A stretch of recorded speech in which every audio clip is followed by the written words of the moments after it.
大家好，今日咧想同大家講下一個中國近代史啦。即係香港人咧就係因為咧好多人就唔熟讀黨史啊。早幾年咧本土派崛起嗰啲人就係話嗰啲鄰國嘅事嚟噶，唔需要理嘅。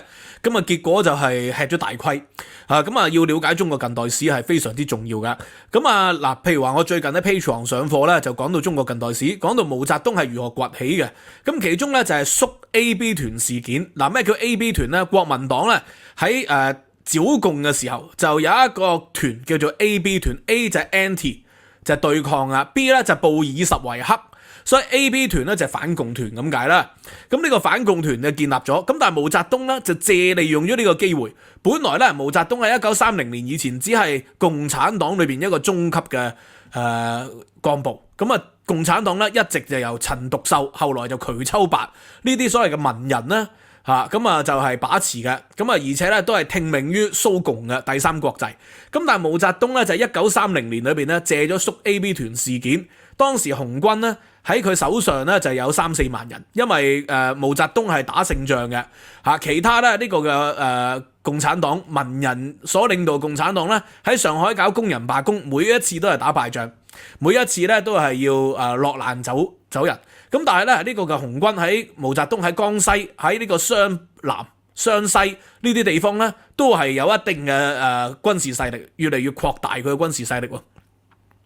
咁所以咧佢借用咗1930年一個叫肅 AB 團事件，恐怖清洗黨內一啲嘅不同意見。後來啊喺呢個嘅70年代咧，毛澤東啊即係晚年嘅時期接見呢個赤柬領袖波爾布特。仲係高度讚揚啦，赤柬喺柬埔寨嘅種族清洗喎。其實咧，當年嘅赤柬喺柬埔寨進行種族清洗，就係效法毛澤東喺1930年代喺江西進行嘅肅 AB 團。咁有同學就不了解啦，點解毛澤東咁殘暴，後來仍然有咁多人追隨佢咧？呢個唔出奇喎。我前幾日都拍過2段關於梁羽生嘅影片。梁羽生啊，佢喺1949年咧嚟到香港大公報度工作，當時大公報咧仲係右派嘅。後來咧就大公報變成咗左派，喺咁嘅情況底下咧，佢爸爸咧喺廣西啊就被人哋打為地主，最後就槍斃咗，話佢係土豪劣紳。咁佢明明個爸爸咧就死於呢個嘅肅反嘅，死於土改嘅咁但係佢自己咧有30年嘅時間咧就係喺大公報系統裏邊工作喎。梁羽生幫大公報喺香港咧做外宣喎，除咗寫武俠小說之外咧仲同金庸啦，金庸就當時喺60年代代表右派噶嘛，係唇槍舌劍喎。咁所以由此可見啦，即使你個家庭咧係受到共產黨嘅迫害有殺父之仇，但係好多人喺嗰個年代咧仲係願意追隨共產黨嘅。咁我諗有2點啦，第一點咧就係中國傳統文化有一種咧叫總為浮雲能蔽日，長安不見使人愁。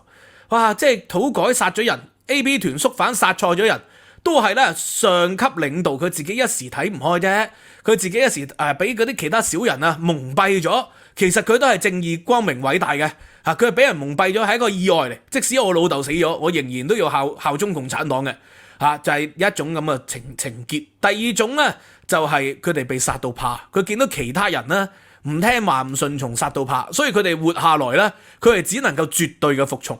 咁我認為呢2種喺當時嘅年代就好普遍嘅。金庸就例外啦，金庸咧就成咗大名，後來咧先至咧即係同鄧小平有直接嘅來往，最終咧就翻咗大陸咁政治立場咧由以前嘅右派就變到後來嘅保守主義啦由諷刺毛澤東呢個嘅笑傲江湖裏邊講嘅東方不敗任我行就係講緊毛澤東啊嘛神龍教就係講緊毛澤東啊嘛。咁由反毛嘅反文革嘅咁變成咗啦，後來咧就支持鄧小平支持呢個江澤民，支持改革開放，咁受到中共咧嘅即係最高級嘅待遇。咁呢個係另當別論啦。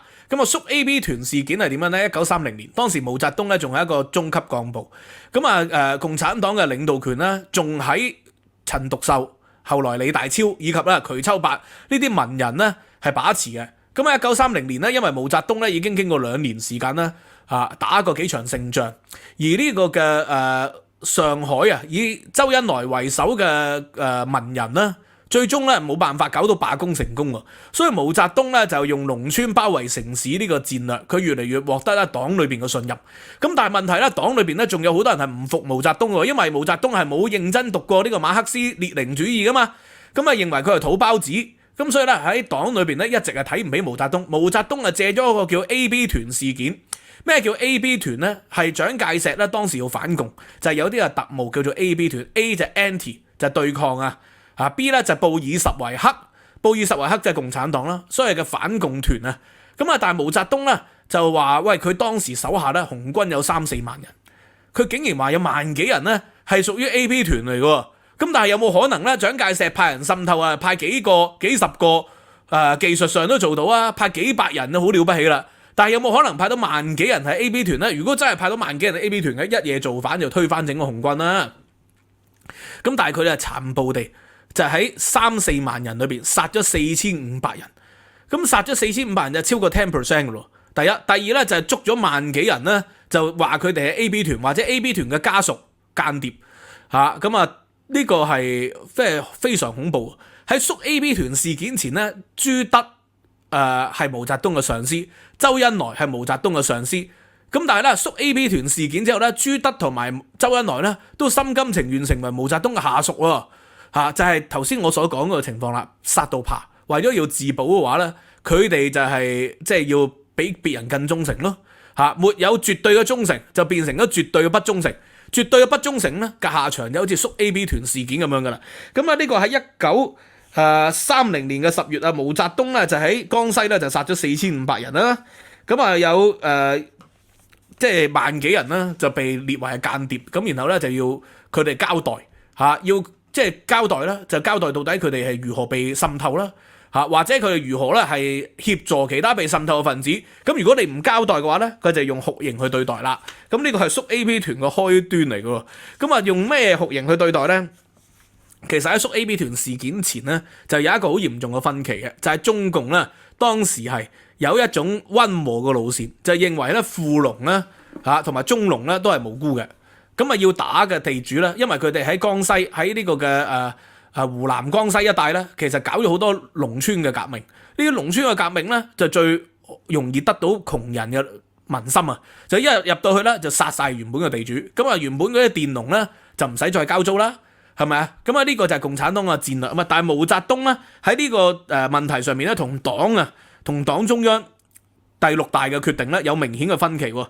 黨嘅6大咧就係決定咗要沒收呢個嘅豪紳地主嘅土地，但係毛澤東咧就反對啊，即係咁樣做法喎，認為咧應該要沒收一切嘅土地，包括富農、中農嘅土地。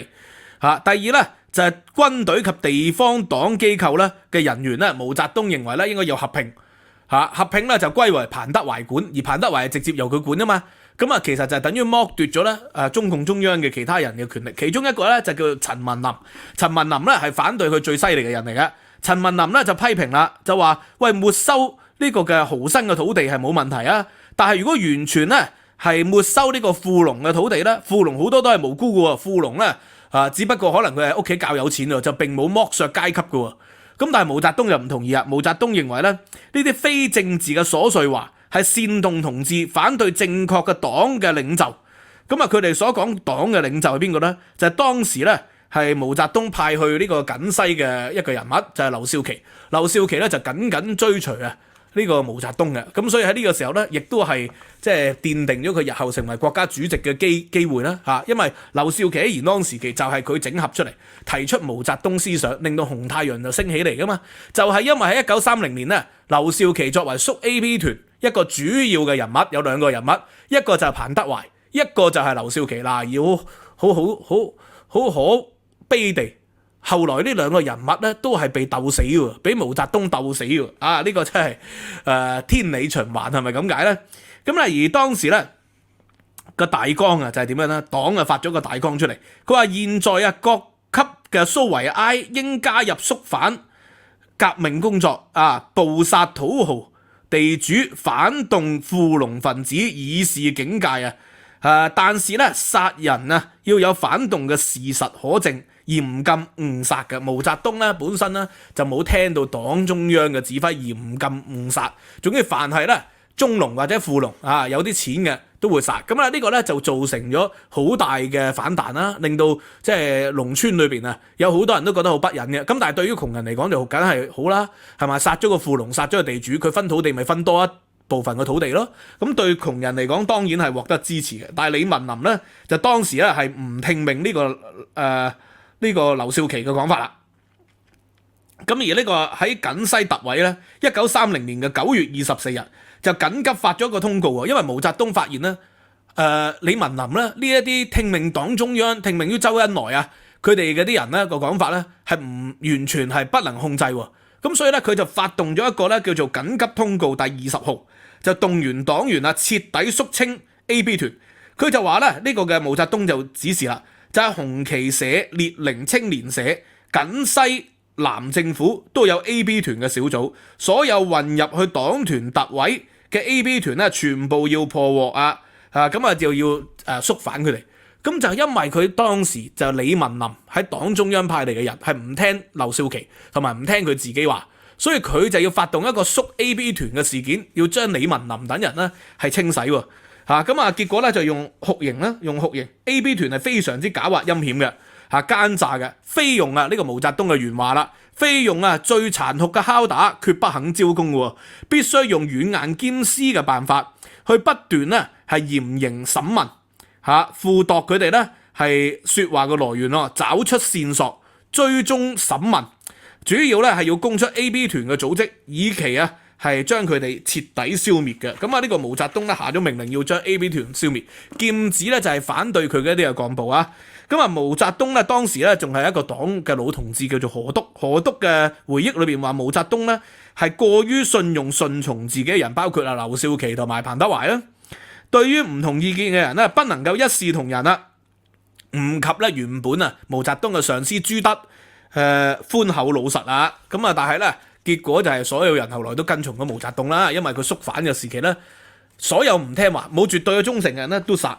喺30年嘅12月7日當時咧毛澤東領導嘅紅軍肅反係擴大啦，向江西咧整個蘇維埃政府進行肅反喎。由其中一個人物咧就好出名嘅，叫李兆九，即係武則天嘅時期咧就有來俊臣個酷吏，毛澤東咧就有李兆九。李兆九咧就係跟住毛澤東嘅指示，對於一啲咧唔肯順從毛澤東嘅人咧就指控佢哋 AB 團，然後就打地雷公。打地雷公你可以 Google 下打地雷公咧到底係一個咩嘅酷刑喎？再燒香火，將佢哋咧用香火嚟燒佢哋。打完地雷公再燒香火，被打嘅同志皆體無完膚喎。仲有咧滿清10大酷刑，梗係夾手指噶啦嘛。佢哋用咗咧手指截斷、滿身燒爛行動不得喎，令到呢啲同志而當時嘅資料記載咧，被害嘅同志哭聲震天，不絕於耳。殘酷嘅酷刑咧，無所不用其極啊！第二日12月8日，有幾個同志就包括咧佢哋嘅妻子就被話即係指控為 AB 團嘅，就包括咧呢個李白芳、馬銘、周冕嘅妻子咧，就見到丈夫被扣押，亦都扣押埋佢哋嘅妻子，所以對付老公咧，仲要對付埋老婆嘅，就話佢哋 AB 團。咁對付佢嘅老婆用咩方法呢？用地雷公打手用地雷公打佢哋手板啦，然後香火燒佢哋妻子嘅身體，仲要燒埋佢哋嘅陰戶。喂，係咪好似歐陽炳強嗰個紙盒藏屍案嗰個兇手呢？其實可能係 AB 團嗰啲人嚟嘅用翻同樣嘅方法燒陰戶，再用小刀割乳頭咪同紙盒藏屍其實一模一樣啊！咁即係如果歐陽炳強係冤枉嘅話，我就好懷疑嗰個係共產黨老黨員嚟嘅，因為做嘅手法係一樣嘅，燒陰戶、割乳頭非常殘暴咁就係逼佢哋嘅老婆就範指控個老公咧係國民黨嘅特務，結果梗係就範啦，俾人割乳頭又燒陰戶即係世上殘暴嘅酷刑，即係除咗希特拉之外都莫過於此啦。AB 團咧，毛澤東堅持咧係有根有據嘅，因為當時咧黨中央咧周恩來等人咧就發咗呢個命令就話要調查毛澤東有冇濫權喎。結果咧毛澤東咧就堅持話 AB 團係有證明㗎，佢哋已經全部認咗罪㗎啦，多方面證明咧江西嘅 AB 團譬如話頭先所講嘅人啦，段良弼、李白芳、謝漢昌，佢哋係首領嚟嘅，所以咧就交代咗俾中央，佢哋認晒罪噶啦，佢哋個老婆都認咗罪噶，所以咧你唔好話我唔啱啦，你話我唔啱咧，我有晒證據噶咯。毛澤東咧就堅持咗責任不在我方啊，即係呢個底線思維係絕對不能動搖嘅。毛澤東啊就猛烈抨擊反對佢嘅人啦，然後喺肅 AB 團事件之後咧就加大咧喺當時一啲嘅根據地，包括呢個嘅即係針對富農階級，宣稱咧富農嘅剝削咧比地主更加殘酷喎。呢個階級咧自始至終都係反革命嘅，就清洗咗咧數以萬計嘅一個富農啦，喺嗰度殺死咗。咁所以剩翻落嚟嗰3萬零個黨員啊，咪更加忠心咯。佢見到殺咗咁多人，我殺人嘅時候，梗係分咗好多糧食，分咗好多物資啊嘛嚇。咁啊優先緊係分俾黨幹部同埋啲農民嘅。咁所以咧當時咧喺江西井岡山上面嗰啲人咧就非常之咧係佩服毛澤東啦嚇，殺得盛起咧，其實就即係你唔覺得係一件咩事嚟㗎啦。咁啊，毛澤東啊，親自咧喺就係當時咧寫咗一個對聯啊。佢話：想當年你剝削工農好就好，利終生嚟到今日啊，我宰殺土豪怕不怕？刀上加刀，就係咧對呢個嘅富農啦嚇，對呢個地主毫不猶豫地係殺死。咁呢個肅反咧，即係毛澤東喺45年嘅時候有都講過，個肅反走上咗極痛苦嘅道路啊！反革命啊就應該反對嘅。黨未成熟嘅時候咧，喺呢個問題走上咗彎路，係犯咗錯誤。佢45年嘅時候咧，佢因為當時要統戰啊嘛，要統戰一啲所謂嘅知識分子，佢曾經承認過咧1930年咧嘅時候係做過呢啲嘢嘅。結果咧就係好多知識分子以為毛澤東咧都係悔改過啦。咁啊，後來就支持咗佢打敗蔣介石，結果呢啲知識分子喺50年代再一次被反右肅反，就成為咗咧1930年咧 AB 團事件嗰啲人嘅翻版。咁啊，結果咧肅反完50年代之後咧，仲有啲人係慶幸地生存咗落嚟，好似陳寅恪啊、季善林啊呢啲人咁樣。咁啊，結果喺文化大革命嘅時候，呢啲人咪再一次俾人打倒咯。啊，陳寅恪嘅書咪俾人燒毀咯。季善林啊，咪要俾人打落去牛棚咯。咁而當年咧，劉少奇、鄧小平、彭德懷曾經係幫佢肅反過其他人嗰啲人啦，最終咧都受到整頓啊，最終咧都成為咗階下囚。呢個都係歷史嘅玩味就係如是。咁所以香港咧，2019年嘅時候有啲本土派、有啲後生嘅人士或者一啲老泛民，佢哋咧就冇意識到咧中國共產黨咧對於鬥爭嗰種咧嚴厲程度啊，係毫不猶豫嘅。對於犯下嘅錯誤路線咧，佢哋係堅決係唔會承認，即使咧退卻都係暫時嘅退卻，因為佢哋永遠認為咧鬥爭咧係實現社會主義、共產主義啊唯一嘅路線、唯一嘅方法，所以咧佢哋係敢於鬥爭，而且咧佢係天生就為鬥爭而活下嚟嘅嚇。咁所以有啲人就唔明白，竟然咧就係即係有呢方面嘅幻想，咁啊喺呢個鬥爭上面咧就係吃到大虧啦，就係咁解。所以熟讀黨史係如何重要嘅。好嘛，今日就講到呢度啦，希望大家喜歡啦。睇緊呢段影片嘅朋友咧，我而家咧就已經係度假中，咁會員係優先嘅，咁所以希望咧大家會睇多啲會員嘅內容啦，咁支持 YouTube 同埋 Patreon 嘅會員。咁Patreon 嘅會員咧15美元咧就可以無限重溫以往嘅課堂喎，1個月啊。咁希望大家可以支持。年費訂閱仲有 discount，知識有價。今日講到呢度，拜拜。